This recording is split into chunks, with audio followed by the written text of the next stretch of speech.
Aleluia. Então, como eu disse, o título dessa mensagem é A Imagem e Semelhança de um Deus Plural. A gente acabou pincelando esse assunto enquanto estávamos ainda lá no Quintal Church, e eu acredito que ele nos serve de base para que nós possamos construir todo esse entendimento. Eu acredito que a obra de Deus, ela é edificada em uma perspectiva glocal. E o que seria essa perspectiva glocal? É uma perspectiva individual, local, e uma perspectiva global, mais abrangente. Ou seja, existe algo no que se refere a nós, eu e você, que só nós de modo individual poderemos fazer.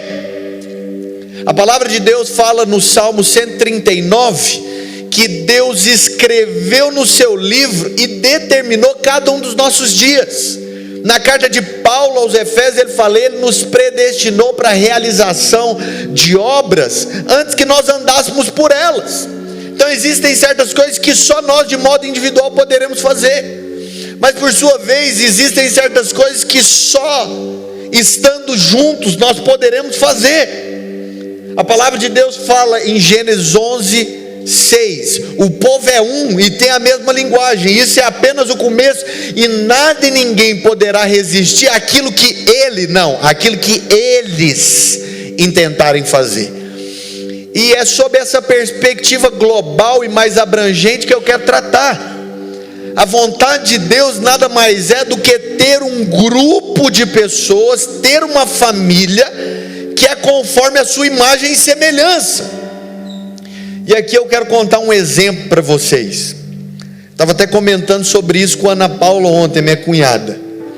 Lá em casa, há um tempo atrás, nós descobrimos um vazamento de água.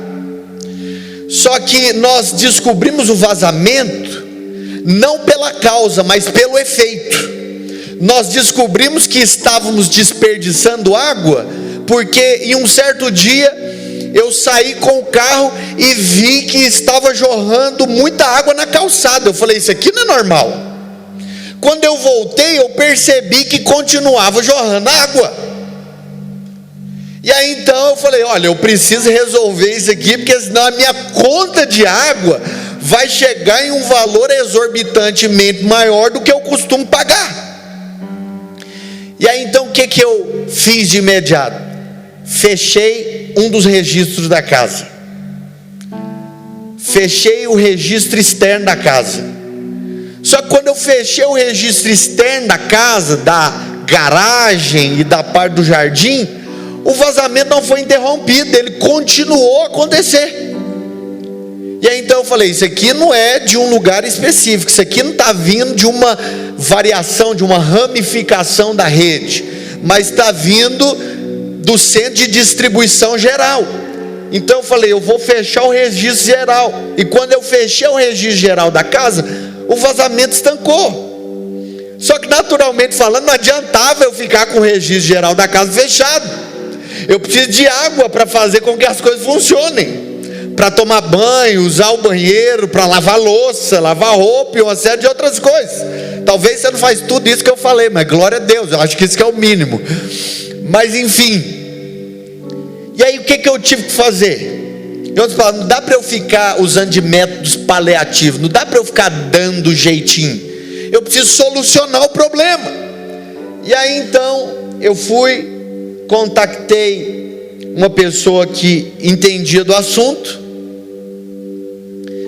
um membro da equipe da construção, que a gente trabalha com isso.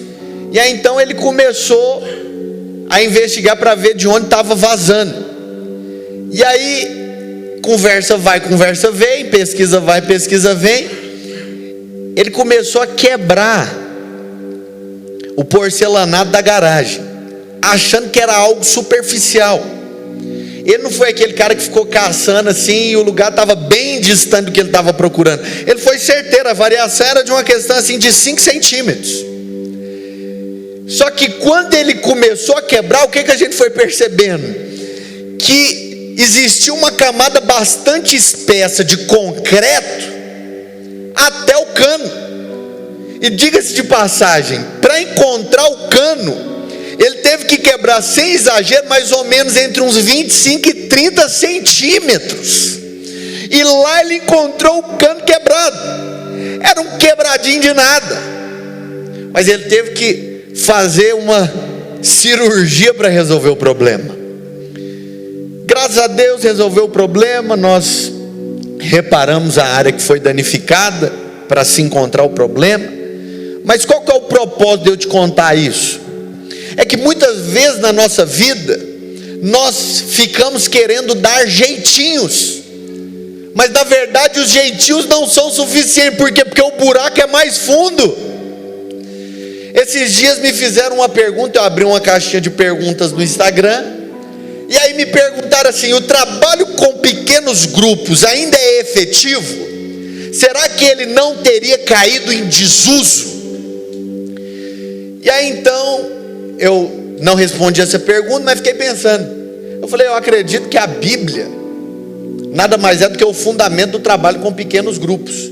E ela se mostra não apenas no aspecto espiritual, eclesiológico, que é a maneira de trabalhar da igreja superior, mas em todos os níveis, ao ponto de que até os coaches usam a Bíblia para fazerem suas exposições, para encontrarem uma profissão. Eu falei, considerando que é fundamentado na Escritura, para mim é superior, é infalível, é eterno, é atemporal. Mas eu entendi o que a pessoa estava querendo dizer, que ela estava querendo perguntar. Não é se nós trabalhávamos em pequenos ou grandes grupos. Parafraseando a pergunta dele, pode ser interpretada assim: será que essa maneira de trabalhar com células, pequenos grupos, que maneira ditatorial, controladora, dominadora, ainda é prática, é funcional? Se fosse para eu responder dessa maneira, eu responderia: é óbvio que não. As pessoas, elas não querem alguém que as conduza, que as domine, que as controle, para levá-las durante toda a sua vida. Elas querem receber uma condução para que por si mesmas elas possam atingir a plenitude da vida cristã. Eu não sei se você sabe, mas vou abrir um parênteses. Um dos principais gatilhos de ansiedade é a falta de um lugar para pertencer. E aqui eu vou abrir um parênteses. Se você quiser anotar essa frase, você pode anotar, depois você me passa para eu postar. As pessoas não estão procurando um lugar para frequentar, as pessoas estão procurando um lugar para pertencer. O mundo, ela não está procurando mais um lugar, porque ele pode procurar em diversos outros lugares. Então não é uma questão de mais um lugar para frequentar, uma reunião para participar, mas é um lugar para pertencer. Deixa eu te dizer, todo projeto precisa de um propósito. E aí você pode se perguntar, qual que é o propósito de Deus? O propósito de Deus é a igreja. Mas qual que é o propósito da igreja? O propósito da igreja é ser uma família. É por esse motivo que isso faz parte da nossa visão. Nós desejamos ser uma família de cristãos, íntimos de Deus, com revelação do seu amor e do poder do Espírito Santo para salvar o mundo, através de discípulos que compartilham os seus dons para conquistar cidades e nações. O propósito de Deus é a igreja, o propósito da igreja é ser uma família. E eu gostaria de ler com vocês uma porção da palavra de Deus que se encontra em Gênesis capítulo 1, do versículo 26 ao 28.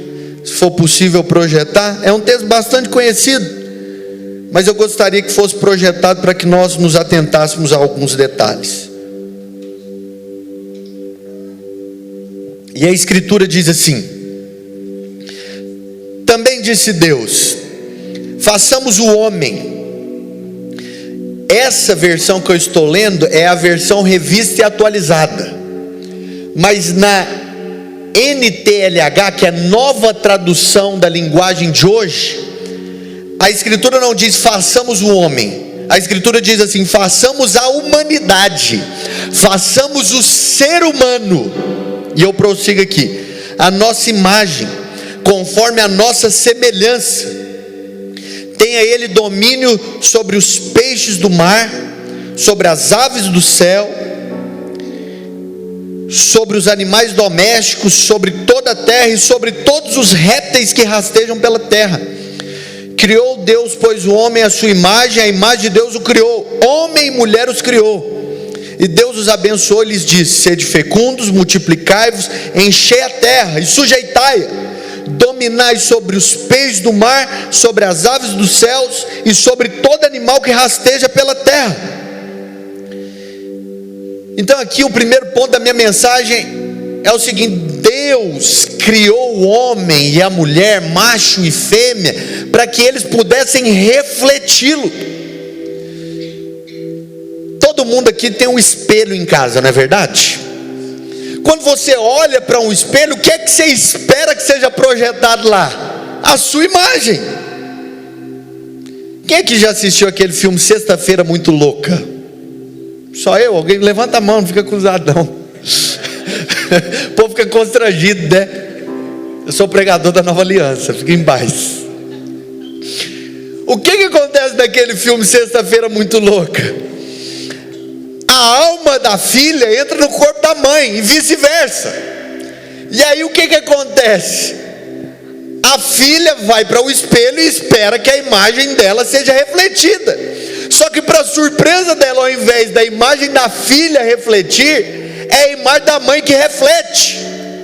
Mas deixa eu dizer, isso não é comum, isso é uma anomalia, isso é ficção. Quando Deus cria o homem, Ele não espera que uma anomalia se projete, mas que a sua própria imagem se reflita.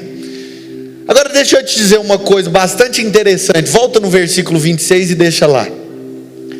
O cristianismo é uma religião monoteísta. Nós cremos em um único Deus. Nós cremos no Deus Elohim, no Deus verdadeiro, o que é o alfa, o ômega, o princípio e o fim. Só que esse Deus que é quando vai criar o homem, quando ele vai se comunicar, ele não cria na primeira pessoa do singular, mas na terceira pessoa do plural. Ele não fala que eu faça, mas façamos. Por qual motivo que o Deus que nós servimos, que é se comunica na terceira pessoa do plural? Porque Ele é mas subsiste em três. Ele possui três naturezas. Ele é Pai, Filho e Espírito Santo. E aí eu vou citar um exemplo aqui, que às vezes você já ouviu, mas não custa nada lembrar. Deus Pai é como se fosse uma melancia inteira. Deus Filho é uma fatia da melancia, e o Espírito é um suco da melancia. Se eu parar para te perguntar, é tudo melancia? É tudo melancia. A resposta seria essa: é tudo melancia. Todavia, em formas, em estados diferentes. O nosso Deus é Pai, é Filho e Espírito Santo, mas que reside em um só. É por esse motivo que Ele se comunica dessa forma. Esse é o primeiro ponto. Mas uma outra coisa interessante, a gente não vai ler porque não dá tempo para isso, é que o capítulo 2 de Gênesis, em primeiro lugar, ele dá sequência ao capítulo 1. Mas o capítulo 2 de Gênesis não apenas dá sequência ao capítulo 1, ele nada mais é do que uma explicação detalhada do processo por meio do qual algumas coisas foram criadas, em específico o homem, no primeiro capítulo de Gênesis. Dito isso, a gente pode aprofundar um pouco mais. Eu não sei se você já observou, mas do primeiro até o quinto dia, quando Deus realiza tudo quanto está proposto a cada dia respectivo, Ele conclui com uma exclamação. Do primeiro ao quinto dia, quando Deus forma tudo, a Escritura diz que Deus exclama assim: e viu Deus que era bom. Só que no sexto dia Deus muda o discurso. A Escritura não diz que Deus viu que era bom. A Escritura diz mais ou menos assim: e viu Deus que era muito bom. Em outras palavras, quando Ele acentua a qualificação, o elogio. Em outras palavras, Deus está dizendo como um artista: a minha obra-prima está concluída. Eu tenho inúmeras outras obras, mas o homem é a minha obra-prima. Por que eu faço questão de usar a palavra, essa terminologia obra-prima, e colocar, associar Deus como um artista? Porque a própria Escritura diz na carta de Paulo aos Efésios, que eu e você somos a feitura de Deus.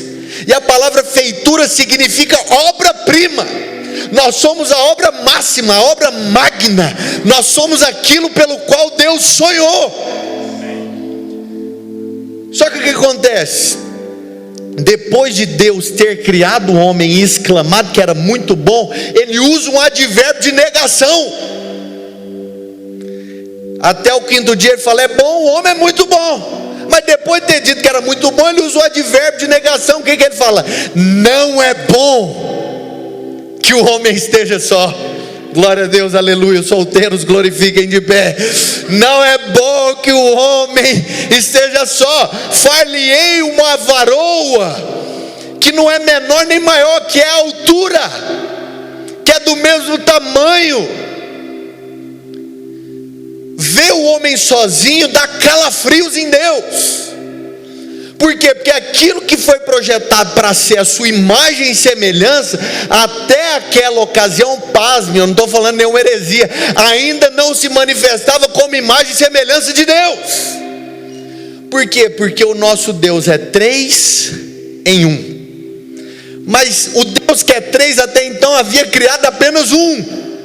Deixa eu te fazer uma pergunta: esse único dedo é a imagem e semelhança desses 3 dedos? É parecido ou idêntico igual a esses 3 dedos? Então, em outras palavras, o Senhor fala: olha, não está resolvida, a fatura ainda não está fechada, porque ainda não é conforme a mim. Então, por esse motivo, eu vou criar uma varoa que lhe seja a altura. E aí tá, vocês já sabem o que acontece. Deus cria a mulher da costela do homem. E aí você vai falar: pastor, mas ainda não é imagem e semelhança, porque Deus é 3 e até então é só um casal. E aí eu vou arrematar todas essas pontas soltas.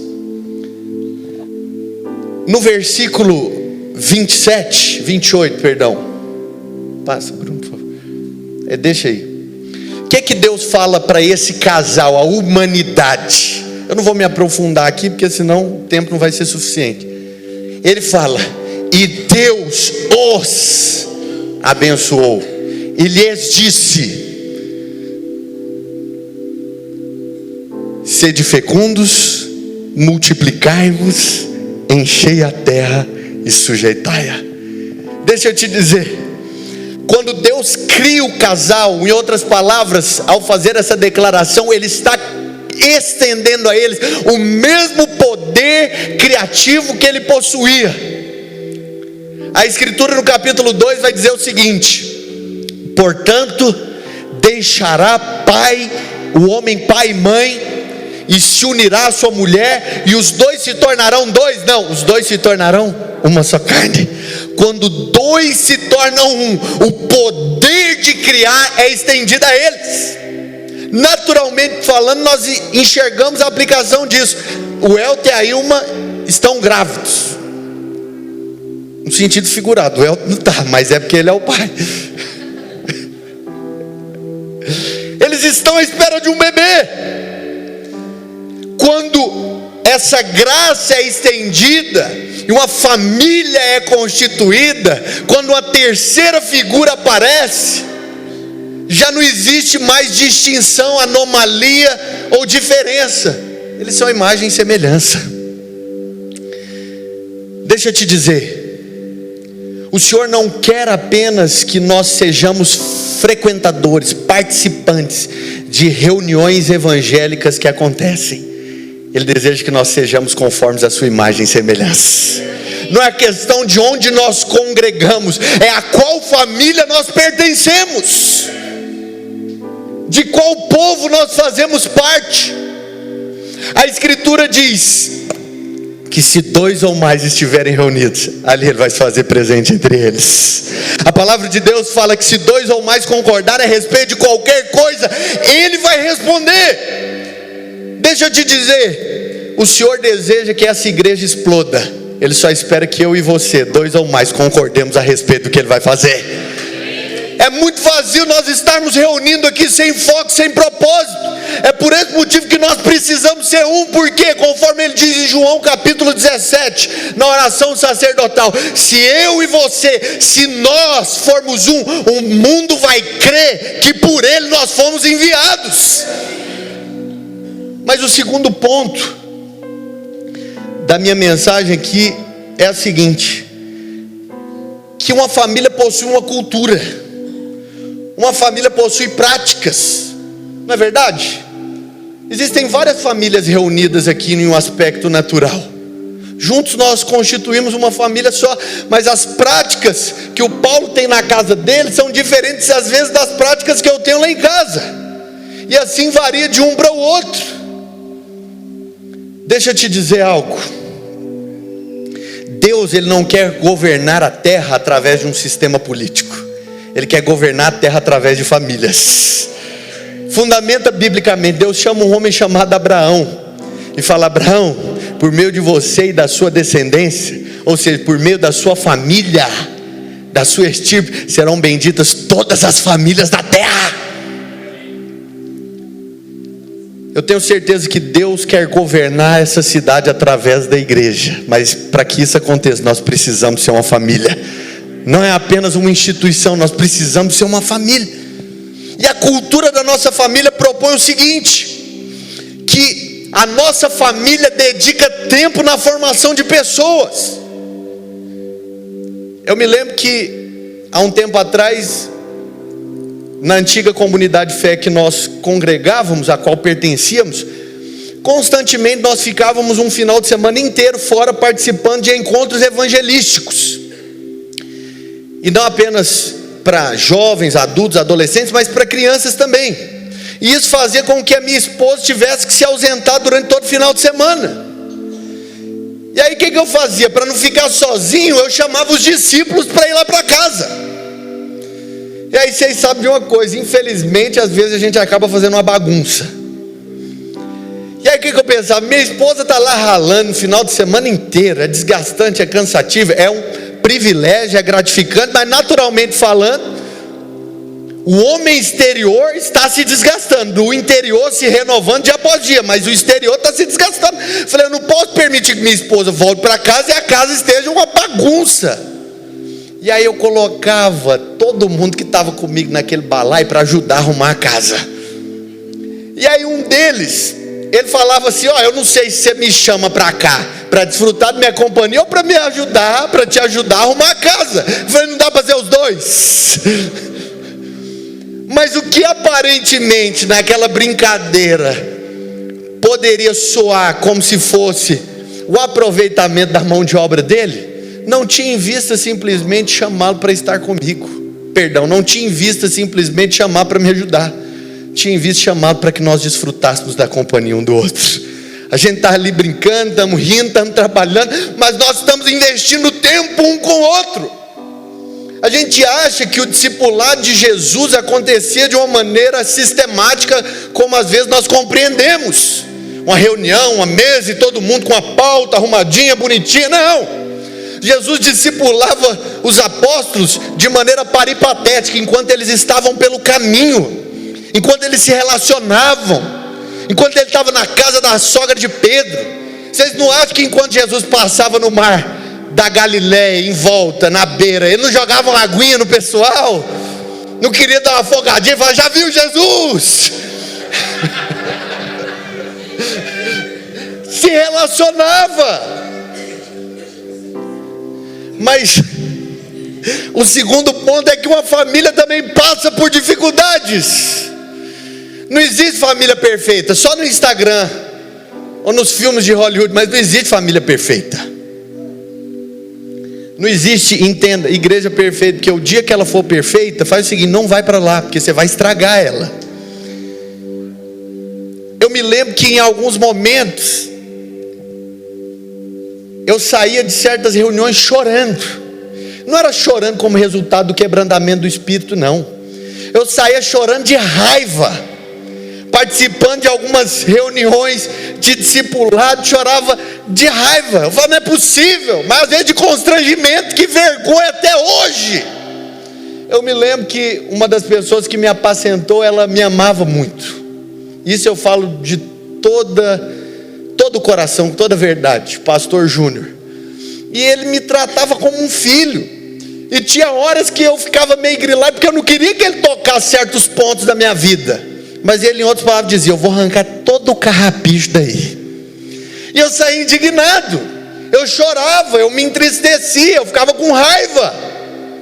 Mas aquilo ali cooperou para que eu me tornasse quem eu sou hoje. Eu me lembro que há um tempo atrás, Benjamin tinha mais ou menos uns 5 meses de vida, e a gente estava, eu em específico, trocando o Benjamin no trocador.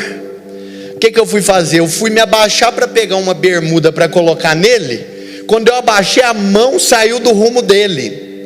E com 5 meses de idade, ele está mais ou menos entrando naquela fase de rolar. O que aconteceu? Ele rolou e caiu com a cabeça bem no caixote da gaveta. Quando eu peguei o menino, ele começou a chorar. Eu falei, meu Deus, para de chorar que sua mãe vê, rapaz, o caldo vai engrossar. O caldo vai engrossar, não me põe no enrascada não, para. E eu não olhei para ele. A Jordana ouviu todo o berreiro. Quando chegou lá, o Benjamin estava parecendo um unicórnio, de tão grande que era o galo na cabeça dele. Graças a Deus estou aqui para contar o testemunho. Mas passei por açoites, naufrágios, perseguições, brincadeira. Depois de tudo resolvido, a gente foi ao pediatra. E ele perguntou o seguinte, gente, pais, como está o Benjamin?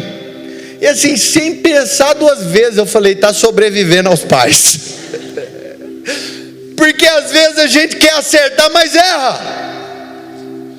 Toda família passa por dificuldades.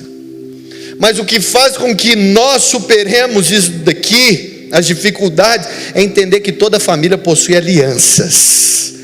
Toda família também possui cumplicidades. Se não é toda, a nossa tem.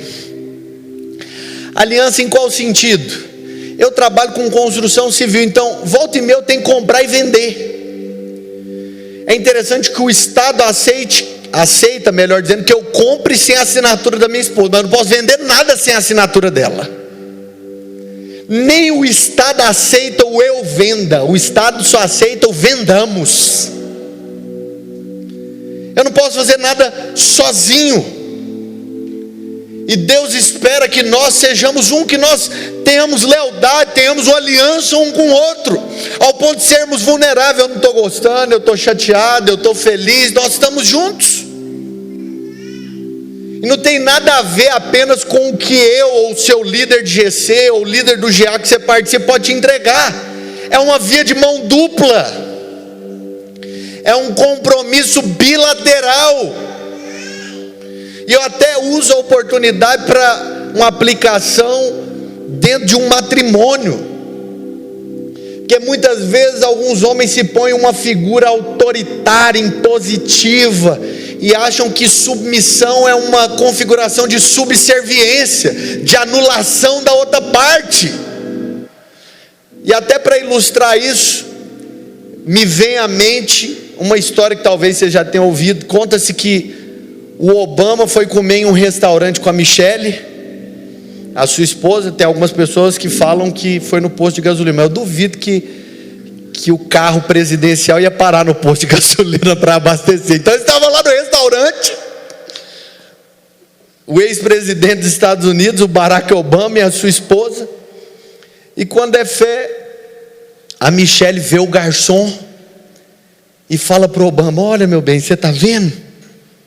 Está vendo aquele garçom? E o Obama responde, estou vendo. E aí ela prossegue dizendo, eu fui namorada dele, eu fui namorada daquele garçom. E aí o Obama estufa o peito e fala, oh meu bem, graças a Deus que você me encontrou, né? Porque se você não tivesse se casado comigo ou me encontrado, você seria esposa do garçom. garçom. E aí ela fala aí que você se engana. Se eu tivesse casado com ele, ele teria se tornado presidente dos Estados Unidos. O povo fala, atrás de um homem sempre há uma grande mulher. Não, isso é engano. Do lado de um grande homem sempre há uma grande mulher. Deus não criou uma varoa que fosse menor, mas que era a altura dele.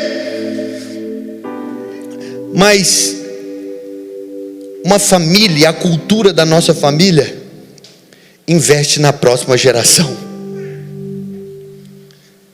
Como eu falei para vocês, nós não estamos brincando de entreter crianças. Nós estamos ensinando o caminho que elas devem andar. E sabe de uma coisa? Nós queremos que quando chegarem os maus dias, eles não vão se desviar dele. Não vão se desviar da palavra. Eu estava vindo aqui para o culto. Hoje o Benjamin não viria para o culto. Ele esteve enfermo na última semana. Ele ficaria com a moça que nos auxilia lá em casa. E aí quando a gente estava indo embora, ele perguntou, para onde vocês vão? Ele é bastante comunicativo, como vocês sabem, né? Eu falei, nós vamos para o culto. E aí ele falou, papai, começou a chorar, não me deixa você ir para o culto não. Eu quero ir para o culto. Me leva para a célula. Eu falei, hoje não tem célula não. Me leva para a salinha, papai. E aí eu perguntei, o que vai ter na salinha? Ele falou, aí como é que é aquele versículo que você ensinou para ele? João 20:21, papai. Eu é mesmo, e o que mais? Ele vai ter balinha. Eu falei, eu não acho ruim de terem outros mecanismos que atraem a atenção dele. O importante é que desde a infância ele está aprendendo a amar Deus. Eu falei, meu filho, pode ser que para mim seja um pouco complicado de levar, mas eu não vou abrir mão disso daqui. Eu não vou abrir mão. Quantos pais às vezes estão insistindo para livrar os filhos das drogas e um monte de coisa, ele está me pedindo para buscar o Senhor. Eu não vou abrir mão disso. Eu vou ensinar o caminho que ele deve andar. E quando chegar aos maus dias, não porque eu estou impondo, ele vai aprender a amar a Deus e ele não vai se desviar dele. Eu me lembro que um dia eu estava em um determinado lugar com o Benjamin. E aí uma pessoa falou para ele, queria assustá-lo, que ele estava correndo demais, falou, cuidado da barata, corre da barata. Eu falei, para aí agora. Falei para o Benjamin, não quis ser deselegante com a pessoa que tinha dito. Eu falei, não corre da barata não, corre atrás da barata, pisa na cabeça da barata. Eu falei, aqui nós somos matador de barata. Ele vai lá para o meu sogro e pergunta algumas coisas para o meu sogro. Meu sogro fala para ele, rapaz, aqui a gente não fica chorando não, aqui é todo mundo pitbull. Aí ele chega lá em casa, papai, eu sou pitbull. Eu falei, é mesmo? Eu falei, como que o pitbull roça? E ele vai e tenta imitar. Não vou fazer isso aqui, eu sei que vocês queriam. Mas nós formamos a próxima geração. Deixa eu te dizer algo. A serpente nunca foi atrás da humanidade enquanto existia só o homem. Porque o homem sozinho não cheirava nem fedia. Mas quando o homem e a mulher se juntam, a serpente vai atrás deles. Por quê? A Bíblia fala que se nós formos um, mundo vai crer que nós fomos enviados por Jesus. A palavra de Deus fala que se nós formos um, tivermos a mesma linguagem, ninguém vai poder parar o que nós intentarmos fazer. A palavra de Deus fala em Colossenses 1:27, a partir do 26, o mistério que estava oculto entre os séculos, Deus o revelou a nós, a saber, Cristo em nós, Cristo em mim e você, esperança da glória. Deixa eu te dizer, nós não estamos aqui só para dar tapinha nas costas, não, nós vamos orar, as resistências vão cair. Pode ser que existam divisões na sua casa, pode ser que existam problemas financeiros, mas você não está sozinho. Cristo em mim e você é a esperança da glória. Nós cremos nisso. Mas eu te faço uma pergunta, como nós podemos ser um?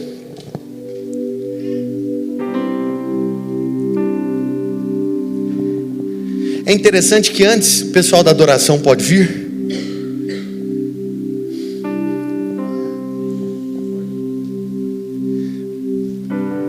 É interessante que o significado, a raiz da palavra Senhor, antes da criação da humanidade, é uma. E a palavra Senhor, no seu significado, na sua raiz, é outra depois da criação da humanidade. Antes de Deus ter criado o homem, o significado da palavra Senhor era Elohim, ou seja, o Criador. Mas depois que Deus cria o homem, o significado não é só Elohim, é Yahvé Elohim, ou seja, o Senhor da criação. Quando a serpente vai tentar a humanidade, a mulher, ela pergunta de qual maneira? Ela fala assim: Deus falou, mas ela não fala Senhor Deus, ela fala Elohim, o Criador, falou que se você comer do fruto você vai morrer.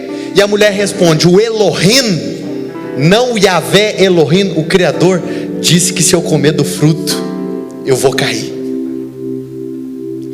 A única maneira de eu e você sermos um, de ninguém poder parar o que nós temos para fazer, é se Deus não for apenas o Criador, mas se Ele for o Senhor da criação. O Criador é aquele que atende os meus pedidos, é aquele que responde às minhas orações, é aquele que me assiste nas minhas fraquezas, quando eu nem mesmo sei orar, mas aquele que faz com que nós nos levantemos, de modo que nada e ninguém pode nos parar, tem que ser o Yahvé Elohim, tem que ser o Senhor da criação. Sabe qual que é a maneira de ninguém poder parar você lá na sua casa? Se Ele for o Senhor da sua casa.